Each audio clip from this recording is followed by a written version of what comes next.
पनवेल महानगरपालिका हद्दीतील कृष्णाय तलावाच्या बाजूला असलेल्या जुन्या भाजी मार्केट गेट क्रमांक 2 समोर राजरोसपणे एक अनधिकृत गाळा उभारण्यात आलाय.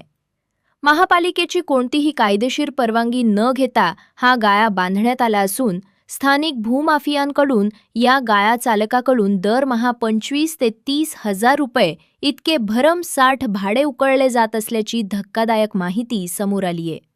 या गंभीर प्रकाराची दखल घेत पनवेल महापालिकेच्या अधिकाऱ्यांनी चौकशी करून कायदेशीर कारवाई करण्याचे आश्वासन दिले. तलावाच्या सुरक्षेला धोका. ऐतिहासिक व सार्वजनिक महत्त्वाच्या कृष्णाय तलावाला लागूनच हा अनधिकृत गाळा उभारण्यात आल्यामुळे तलावाच्या परिसराला आणि सौंदर्याला बाधा निर्माण झालीय. भूमाफियांचा उच्छाद.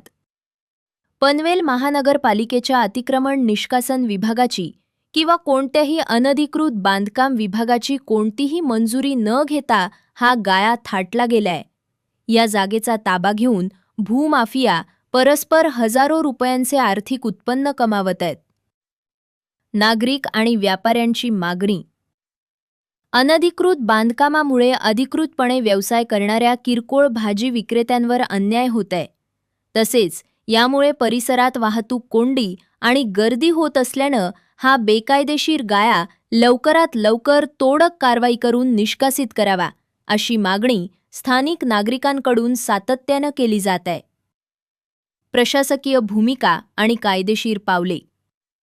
महाराष्ट्र महानगरपालिका अधिनियम MMC ॲक्टमधील कलम 260 आणि 267 नुसार सार्वजनिक जागा किंवा तलावाच्या परिसरात विनापरवाना केलेले कोणतेही बांधकाम हे पूर्णपणे बेकायदेशीर ठरते.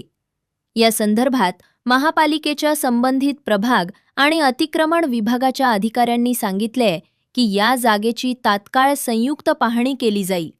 सदर गाळा चालकाकडे कोणतीही वैध कागदपत्र नसल्यास त्याला निष्कासनाची नोटीस बजावून धडक तोडक मोहीम राबवण्यात येईल आणि बेकायदेशीरपणे भाडे वसूल करणाऱ्या संशयित भूमाफियांवर फौजदारी गुन्हे दाखल करण्याबाबत कायदेशीर सल्ला घेतला जाईल.